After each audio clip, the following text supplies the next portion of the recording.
views and opinions expressed in the following program are those of the program host and do not necessarily reflect or represent the views and opinions held by TCN TV Network Incorporated. Due to the social nature of this broadcasting channel, videos may contain content copyrighted by another entity or person. The TCN TV Network claims no rights to the said content. TCN TV Network cannot be held accountable for the copyrighted content. TCN TV Network is a messenger and sharer of information and strives to verify but cannot warrant the accuracy of copyrights or completeness of the information on this program.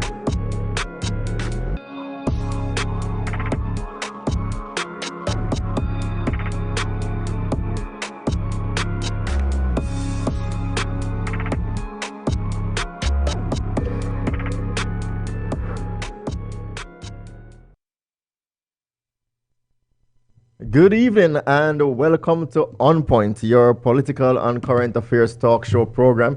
It is Tuesday the 22nd of October. It's the day after the vote. And we are here. Well, it was a long couple weeks of campaigning. Election day 43 was yesterday on the 21st. And we have with us joining this evening for the discussion, again, Mario Russo. Good to have you. How you doing, Jermaine? All right. And we also have Faraz Saleem. Faraz, also good to have you. And joining us by video, we have Len Carby. Len, are you there? Good to have you. I'm here. I hope you can hear me. Glad to join. We're not hearing your audio there, Len. We get that fixed up so we can have a conversation with you. Well, let's throw it to Faraz. Faraz, I want to kick us off.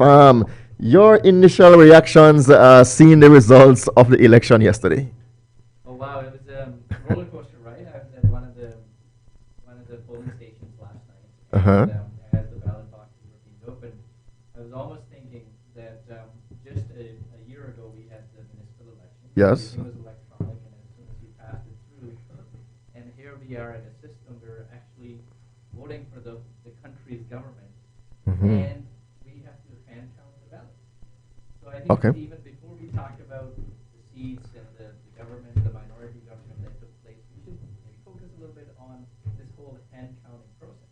Mhm. And in a diverse city like Brampton, where the names of the candidates are sometimes not mainstream, Mhm. I saw some confusion in the polling station where the names were being mixed up by the polling agents, and you almost as scrutiny had to call out and say, whoa, this is not. It's actually this other candidate who we weren't even scrutinizing for. So please put the right name in the right column there. So outside of that, it was I would say it wasn't a surprise as to how things turned out. We were almost in our shows as well as through other media outlets. We talked about potentially a minority government, and that's what we have now in power. Oh, okay. Mario, your quick take on how things turned out? Well, in contrast to Faraz, I think I was extremely surprised and stunned. I'm not stunned necessarily at the minority component. I think that if someone were to have assessed or analyzed even a month or two ago, we would have said probably the exact same thing. It's the discrepancy in particular in Brampton, and let's call it GTA-wide. The margins of victory that occurred, for me, are shocking. Kudos, congratulations to everyone that won. Congratulations to everyone that ran from all parties. I think everyone, putting their name forward, and for someone, I think actually for everyone at this table that has run, the amount of time and effort, in particular when the sails or the wind is taken away from your sails on a day like today when you did not become weren't the winner, and the team behind everyone. So listen, it's an interesting process, but I was surprised with the margins across the GTA. The GTA. Okay. Do we have Len Carby with us now? Len, can we throw to you to hear your initial reactions, your initial feedback to seeing the results yesterday? I'm hoping you can hear me now. Yes. Oh, fantastic. So first I want to start off by just saying, congratulations to those who won their race, but also to commend everyone who actually put their name forward to run as a candidate. It is quite a daunting task and sometimes an unthankful one, especially after not being successful. However, the passion that every person has to put their name forward to serve their community and serve their country is something that's admirable. And I want to congratulate everyone for that. For those who were successful, clearly, the results were not different from what I expected in terms of the popular vote. It was a down to the wire. It was very, very close. But as you know, it's not simply just about who wins the most number of votes. It's who wins the number of seats. And I think out of this election will come the need for a conversation more about electoral reform. That was promised by the Liberal government the last time, and they did not deliver on that particular promise. But I think here now, seeing how close the results were, yet, the Conservatives, I think, who probably had more in terms of individuals voting for the Conservative Party, but yet not the number of seats. I think that conversation is going to be back on the table. And I think that's one of the things coming out of this election that I think will carry forward into the next term. Okay, we're going to get to a bit more of that, but let's Mario, someone asked me earlier this evening, what does a minority government means? So let's try and break it down a little bit. Sometimes there are individuals out there who are watching us who might not do the politics as we do it or know the politics as we do it. So it is said that the Liberals have now gotten a minority government. What is that? What does that mean for the viewers out there? Well, I think the reality is that this stresses the urgency or the need for the Liberal government to work more cohesively with the official opposition and other parties. At the end of the day, what can occur is that the parties that were not successful and are the minority, if you will, can band together essentially and have a non-confidence in government, and that will spur another election. And so there are advantages philosophically to minority governments. There are ideas that can be put forward by the opposition and by other parties that will have to be massaged through, have to be negotiated. There's some good ideas that can be brought forward now that essentially, when it's a majority, can be shot down without even much thought because you have the party politics coming in. So this is going to be interesting. I think there's going to be a lot of discussions in the upcoming months of leaderships, in particular Conservative Party, NDP, and so forth. But those are things we'll discuss further. We're going to get there. But Faraz, I'm going to jump to Len as well. Faraz, what do you make of the fact that the Conservatives won the large majority of the votes? They got the popular votes. I think it was about 34% compared to Liberals, 33%. What do you make of the fact that they got more votes but less seats? I think it's interesting. It's almost the same as what happened in the U.S. elections in the last elections. There is people wanted change, so it was almost a punishment to the Liberal government for the Conservatives to actually gain more votes on a popular scale. But because of the system that's set up here in the country, the popular vote does not really convert into leadership in the country. I think Len's point of, sorry to cut you off. I think Len's point of electoral reform now is going to be very much so talked about, in particular to our west, with Alberta having such a strong conservative showing, and in Quebec with the Bloc. That is, the Bloc having such a high amount of seats, 24, I believe. 32. And the NDP getting a much larger percentage, but having a lot less seats, right? Len Carby, let's throw in here in the last minute. Justin Trudeau lost the majority of the popular votes. Should he, though his party won more seats, should he be staying on? Should he be considering his future? What do you make of that? Len, not here. Mario. All right, Mario, you want to take that? Well, I respectfully to the Prime Minister, he is in a position of power. There is concerns, and there were concerns that were raised.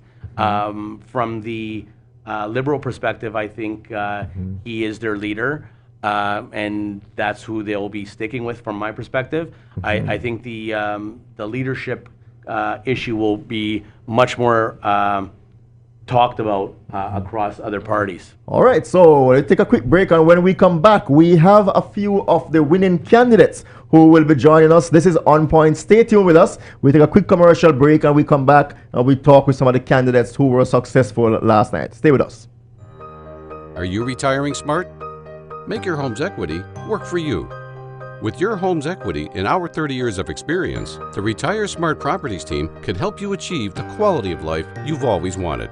Our services are 360 degrees. We'll give you advice, take care of staging and selling, and help you find the perfect home and community to transition to. It's time to enjoy the retirement lifestyle you deserve. Visit our website today to learn how you can use your home to retire comfortably.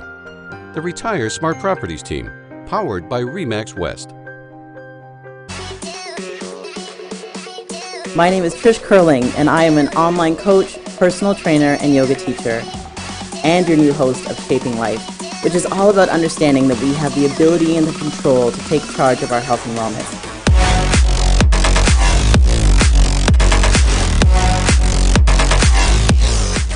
But we can't do it alone, and I can't wait to sit down with the best in the industry. Please tune in every Friday at 1 p.m. live here on the TCN Network.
Welcome back to On Point, your political and current affairs talk show program. Len Carby has joined us in the studio. Len Carby, it's great to have you.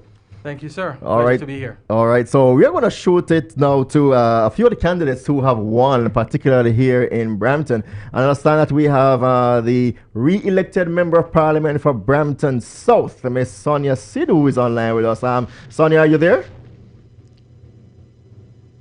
Hi there. Yes, Sonia, thank you so much for joining us. You have been re-elected. How does it feel? Hi, my name is Sonia Sidhu. Thank you for having me on your show, PCNT. Yes. I just want to say, everyone, thank you very much for putting trust in me. And all my volunteers, all my supporters, thank you, thank you. So, for your second term, Sonia, what can the people of Brampton look forward to? What's your commitment to them? What do you hope to achieve during your second term as Member of Parliament? Hi, the Jermaine, your voice is not clear, cutting off. Can Okay. you... Yeah, I was asking, what can we expect? What can the people of Brampton South expect in the second term with you as their Member of Parliament? So I really want to talk to your viewers. If you can, I cannot hear at all. All right, hang on. We'll try to see if we could get that figured out. I was asking her, Len Carby, about her second term and what are some of the things that our community can look forward to. As a second term Member of Parliament, Len Carby in Brampton, what are the expectations from those who have been re-elected? What are we looking forward to from them? Well, during the campaign, the Liberals chose the theme, Choose Forward, which is an indication that you will see a continuation of policies and plans which were in their first term. There were some new ideas, things which were being rolled out, I think, as it relates to the seniors and what that will mean for pensioners who lose a spouse. I think there's a benefit there that's going to be really impactful. I think there's going to be an emphasis on the environment, because I think all the parties generally agree that there is a need for that focus. Yeah. So I think you will see a lot of the same, but there definitely needs to be some change, because I think the electorate sent a very clear message to the Liberal Party that they shouldn't take them for granted, Yes. and that there is need for some changes in certain areas. Okay, let's see if we have Sonia now. Are we better with her there now? Probably Sonia, if you can you hear me any better, Sonia? You know what? I couldn't hear you at all. Okay. I will give you my message, Jermaine, Faraz. I don't know, because I couldn't hear at all. So I want to give you this message.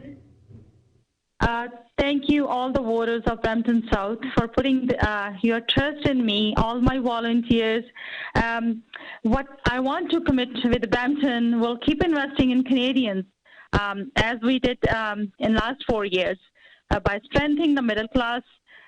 One thing, right here in Brampton, will continue to invest in infrastructure and the services that people need.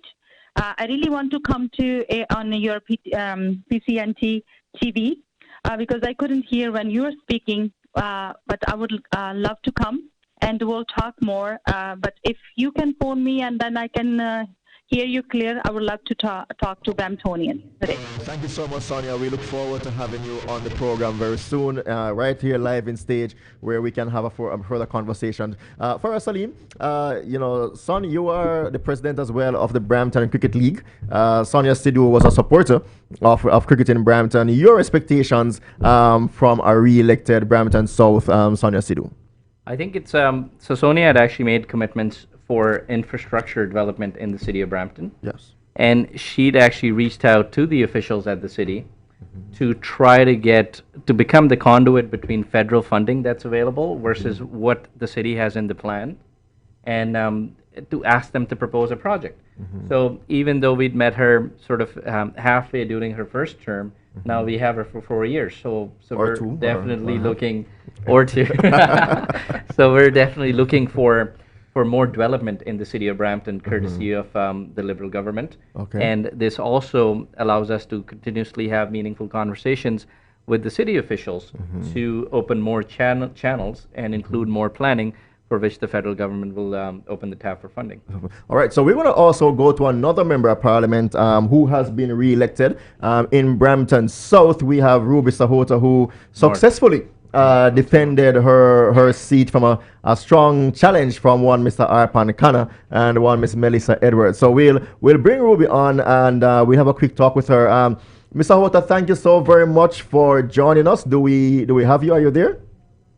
Not yet. So let's probably same question there again, Len Carby. Ruby Sahota was re-elected. All 5 Liberal MPs in Brampton were re-elected. What's the message there? Quite an interesting thing to note, considering only a short while ago there was such a blue wave in Ontario, and yet in Brampton all 5 candidates were re-elected. So last night I was listening to some commentary, and individuals were saying, well, it was a mistake to leave Doug Ford out of the contest. But I think that's kind of the armchair quarterback kind of view, right? After it's all done, because everyone was looking at the same numbers during the campaign, which would suggest that if he was involved, the results would have probably been even worse. So I think Bramptonians have decided that they would like to continue on the same path. That they have seen. They are encouraged by what they have seen from the support of the Liberal government, and of course, I don't think though that they should rest on their laurels. And I think Bramptonians are going to be holding their feet to the fire for some commitments which were made during the campaign. Because although they were the incumbents, they made some commitments to Bramptonian. Just talked about infrastructure development. There were commitments made to the black community in terms of support for a black community hub here in Brampton. And believe it or not, this community is going to hold them accountable for that commitment. First, all five, do we have MP Sahota right now? No, we don't have her yet. Okay, Faraz. She seems to be. Faraz, all five Liberal MPs were re-elected in Brampton. What's the message there? What's the message It's there? interesting, and Len sort of touched this. It almost is Canadians operate in tiers. And if the government at the provincial level is blue, then they at the federal level would like to keep the red wave going, right? Okay. So it almost feels like that. And to some extent, you could argue that Bramptonians were pretty okay and happy with the current MPs that they had in power, or they just did not want the same conservative government at the federal level, the one that they're currently dealing with on the provincial side. All right, so we get you here from that. We still don't have Sahota with us, so let's continue a little bit. Let's look at some of the other results. Let's look at some of we have about 2 minutes here. So look at some of we'll get back to this in the next segment. But some of the big winners last night. Some people lost last night. Max Bernier, for example, lost his seat in Quebec last night. Len, you want to take that? What do you make of that? The leader of the PPC party losing his seat and not picking up any seat across the country. Well, I think he grossly misjudged Canadians. I believe after leaving the Conservative Party, he kind of turned his back and created quite an uproar. And so I think his message was divisive. I think his message was not accepted by Canadians, and a strong message was sent back to him that his message will not find common ground here with the electorate. And I'm actually quite pleased that Canadians took that turn. For us, we have 1 minute to go in this segment. Let's throw it to you. Jody Wilson-Raybould was elected as the only independent member of parliament to win a seat in a long time. What do you make of that? That's very interesting. It sort of ties into the conversation we're having about Maxime Bernier losing a seat that existed between their family, between his father and him, for 26 years. Right? So Canadians sent, to me, they almost look like they were informed voters who actually came out and voted for the right candidate. Okay. So they came out, voted for Jody, and said even though she's running as an independent, she was the right candidate. She was ill-treated by the Liberal government of the time, and but she was still the candidate to represent us. And she almost has to be that one cog who's going to work together to make the minority government work for future decisions. All right, so stay with us. This is On Point. When we take a quick commercial break, when we come back, we continue to look at the issues and where do we go from here? What is next in store? This is On Point. Stay with us.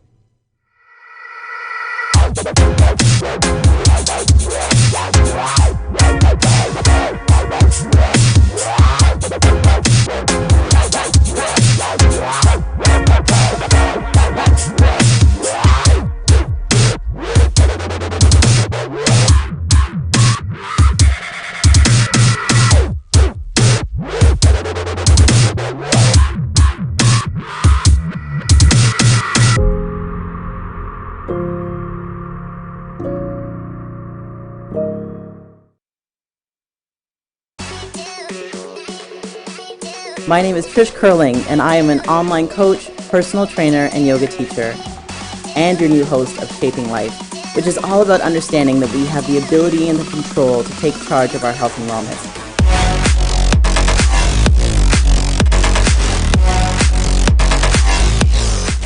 But we can't do it alone, and I can't wait to sit down with the best in the industry. Please tune in every Friday at 1 p.m. live here on the TCN Network.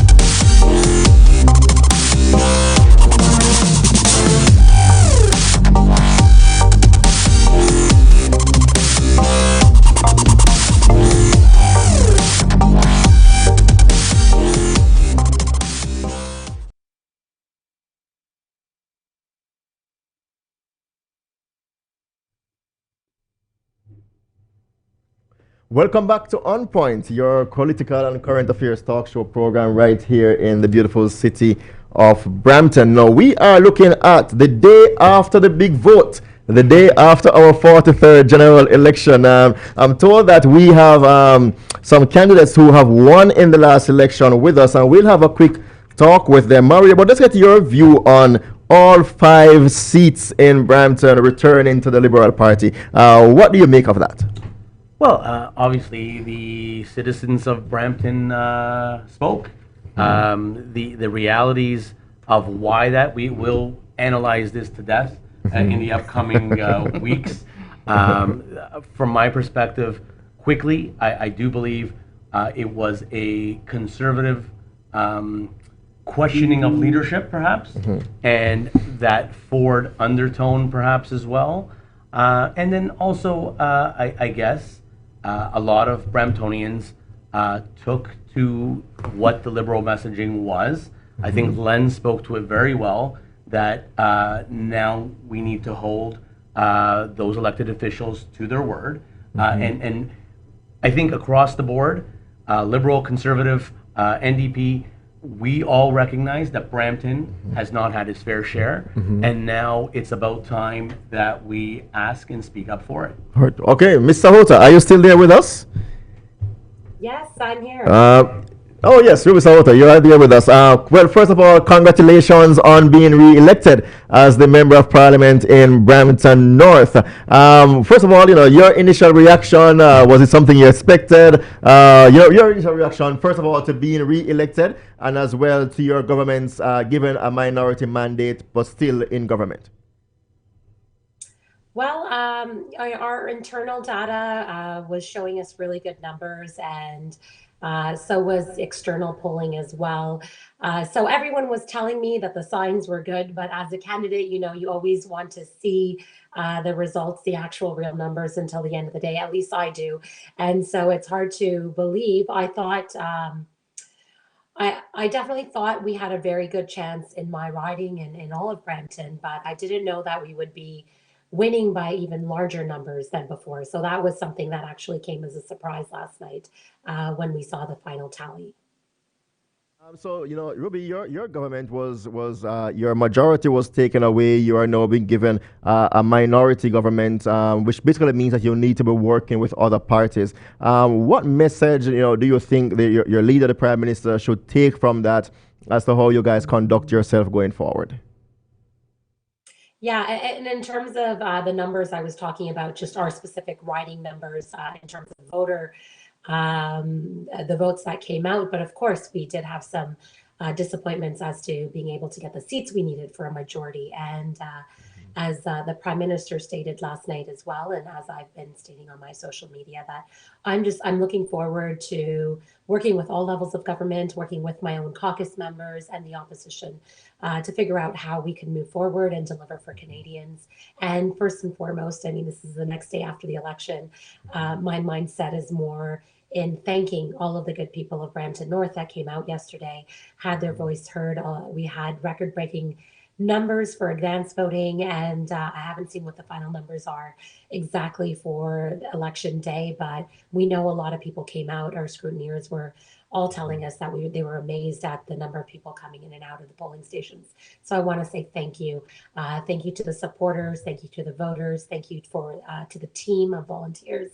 It takes a lot of people to run a campaign, and I want to thank the media as well. I want to thank On Point and your organization, your whole team, for getting a lot of the messaging out that was needed at this campaign time. And you gave everyone an opportunity on your platform to do so. So that's really important to us when it comes to local records, local media, which we don't have that much of. So thank you. Right, well, thank you so much for coming on. We wish you all the best. We look forward to talking with you again soon as you get into the second mandate. Lots of things to happen, but take your time now. We thank you for coming on. Yeah, and I'd like to say thanks to the Caribbean, African Canadian community. They really came out and supported in large numbers. All right. Thank you. All the best, Jody. Len Carby, she is in a thankful mood right now. Yes. Well, Ruby, I want to add my congratulations to you for, the winning another term. You know that the community is a lot. We spoke before, during the campaign around what are some of the things that we're expecting here in Brampton. And though you got the support and will have that support, our expectations are high. And so we will be staying in touch and expecting that your party and yourself will do your best for Brampton. We have been feeling a little bit left behind in Brampton here for some time. And with the mandate given to the Liberals, with all of you being re-elected, we're going to be holding your feet to the fire. All right. All right, thanks for coming on. We will leave it there until when next we meet again. Mario Russo, let's look at some other key things that came out of this election.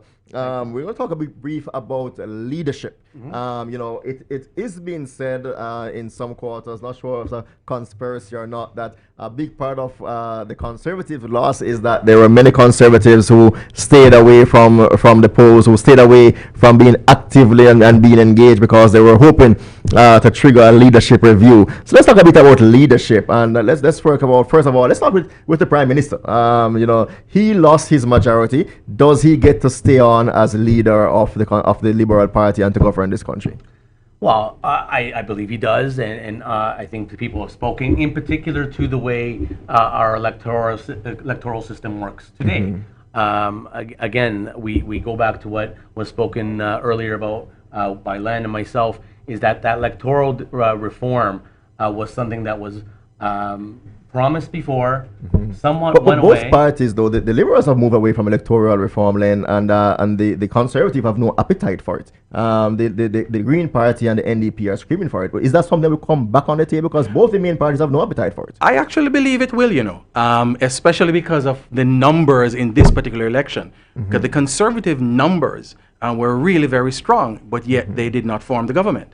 And I think that's going to show in the dialogue going forward. In fact, it was a promise that was made by the Liberals in the previous campaign, not And this they backed last away one. from that. And they backed away from it. The Conservative has no appetite for it.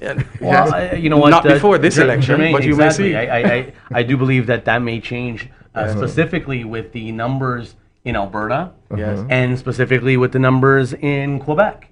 What ends up happening is that there's a misrepresentation because of seats to actual numbers and percentages. And that's what people need to understand, is that we now have the third party, the third place party, if you will, being a party that respectfully does not necessarily speak to Canada. They speak to a section in Quebec, not even all of Quebec. And that's something that I think has some serious and some dangerous undertones from my perspective, because it creates a separatist type of mentality that is actually starting to manifest in Quebec and also starting to manifest in Alberta.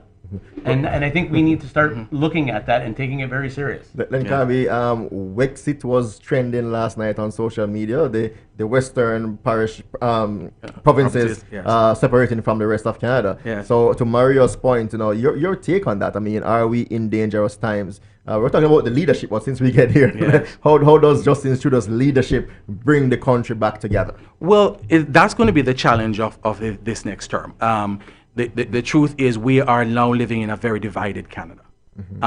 And the western provinces, Alberta in particular, are feeling a little bit left behind, because there was a time when they were the engines of Canada in terms of the production, but the dependence on oil has certainly changed. And maybe Albertans need to start thinking about reimagining their economy out there also, right? Because that dependence on oil is probably not going to return. However, they're feeling a little bit left out of the process, and they punished the Liberals by not electing any Liberal candidates, and I'm not sure if that's going to work in their favor at all, by not having anyone at the table. But I think the challenge of this, the Prime Minister's new term, is how he's able to bring Canadians together. Quebec, you have seen pulling by itself. Alberta pulling away. Saskatchewan, I don't believe the Liberals won any seat there either. It was a blue wave out west. So I think the challenge of Prime Minister's leadership now is, how does he bring Canadians back together after this divisive type of election? 30 seconds, Mario. Well, absolutely. I think that the mandate now will be bringing Canadians and speaking to issues that not necessarily were issues that he spoke of during the campaign, but that are important to Canadians nationally. Meaning, I think there's going to be some serious questions to Len's point about pipelines, things along those lines. I think there's going to be some serious scenarios that are going to come from Bill 21 in Quebec as well. And I think this is going to be something that we're going to be, the government will have, and ourselves will be dealing with. We'll talk about that when we come back from our final break. This is On Point, lots to unpack. It's the day after the general election. Many people are still left stunned. Many people are still trying to figure out where do we go from here. We take a break, we'll be right back. Stay with us.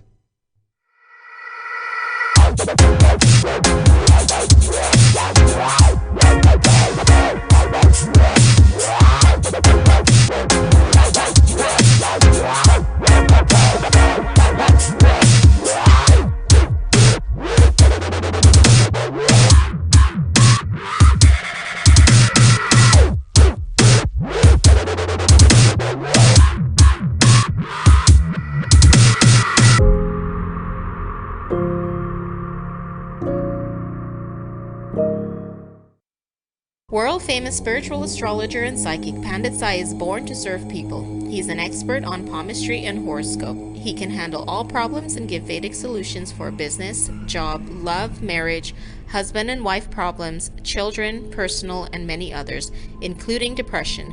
He also performs pujas to clear all sorts of obstacles. Call Pandit Sai and see changes in your life now. 647-766-1419. Located at 2895 Derry Road, East Mississauga, Airport Road and Derry.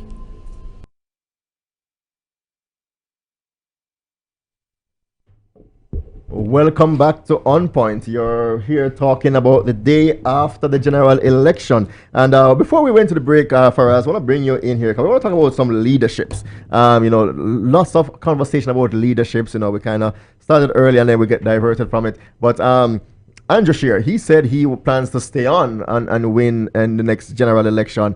Did he do enough? He moved his party from a position where they had 99 seats. Now they have 121 seats. They won the majority of the votes. But, there were talks earlier in the campaign that Peter MacKay might be waiting in the wings and want to come on. Others, Jason Kenney, Brown, and many other names have been called. Is his job secure?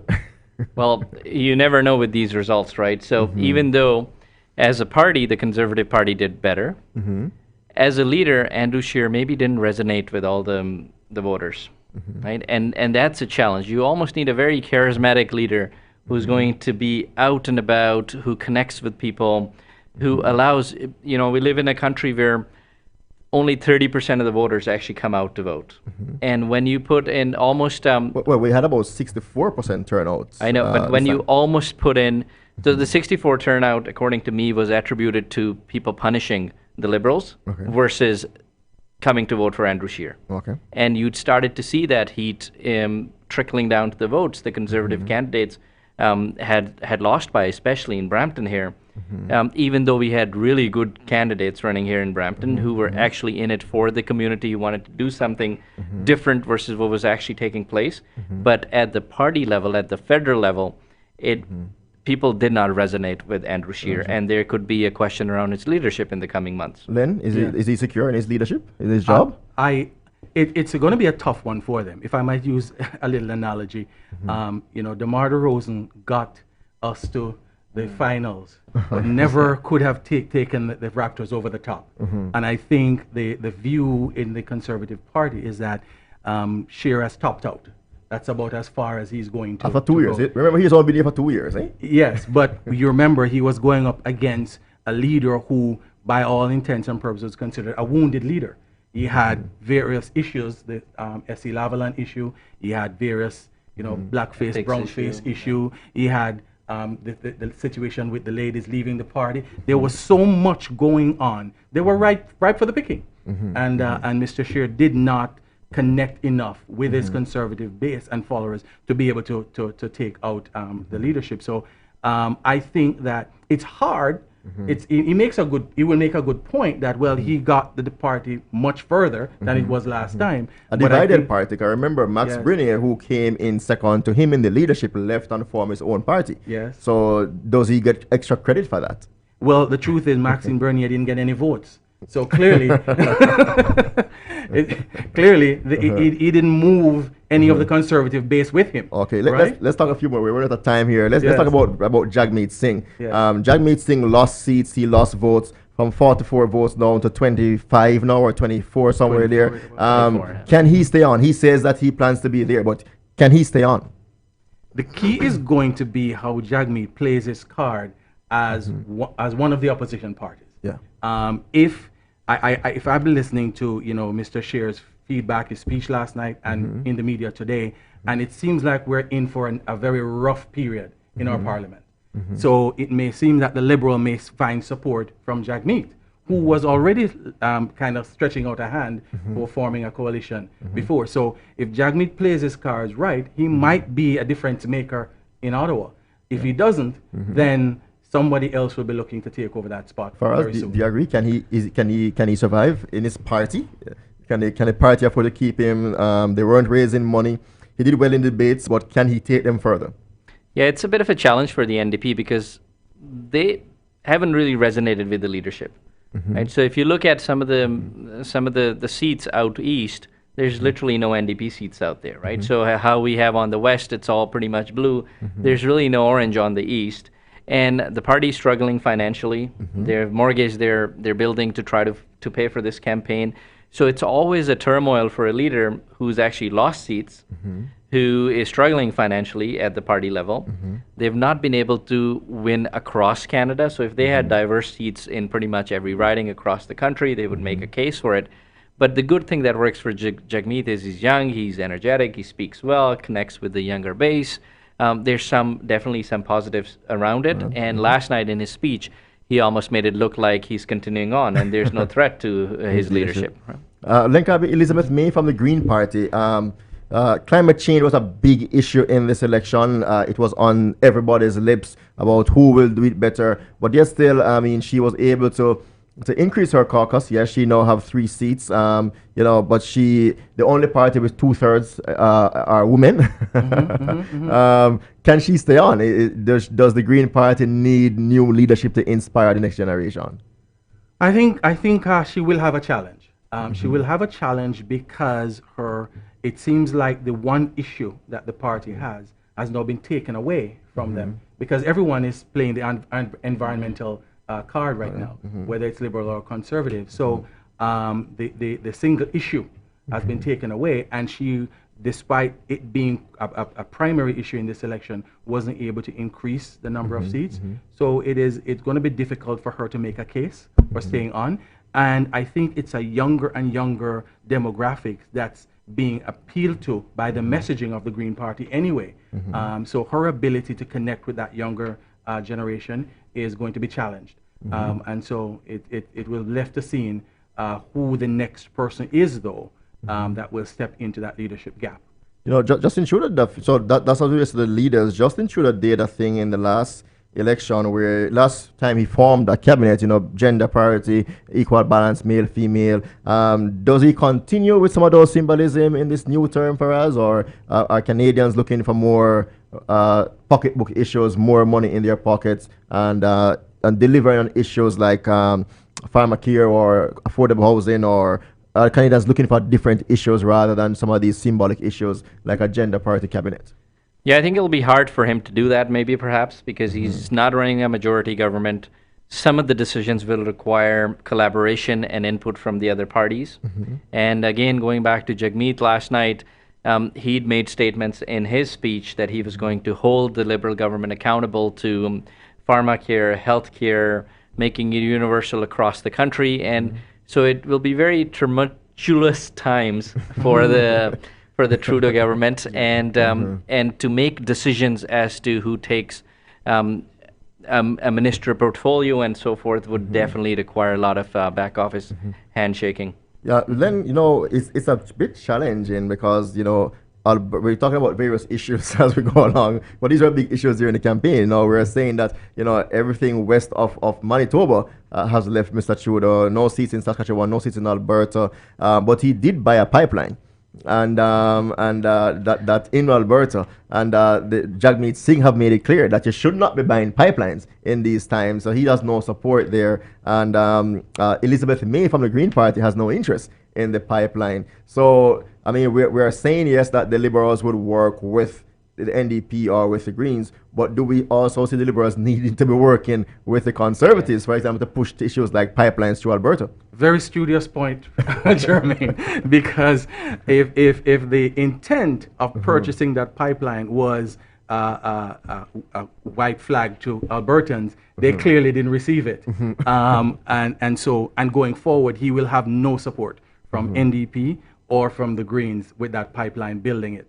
So unless he's able to find a way to work with his conservative counterparts, which I think it's part of the rich democracy of our country. I kind of like the idea that, you know, our country has spoken, and I might be taking it a little bit off the leadership here, but I think it's a good thing. We were able to have a peaceful election. It was kind of divisive, but at the end of the day, my hope is that he will find a way to work with the Conservatives, because some of the issues that he wants to put forward will require that support.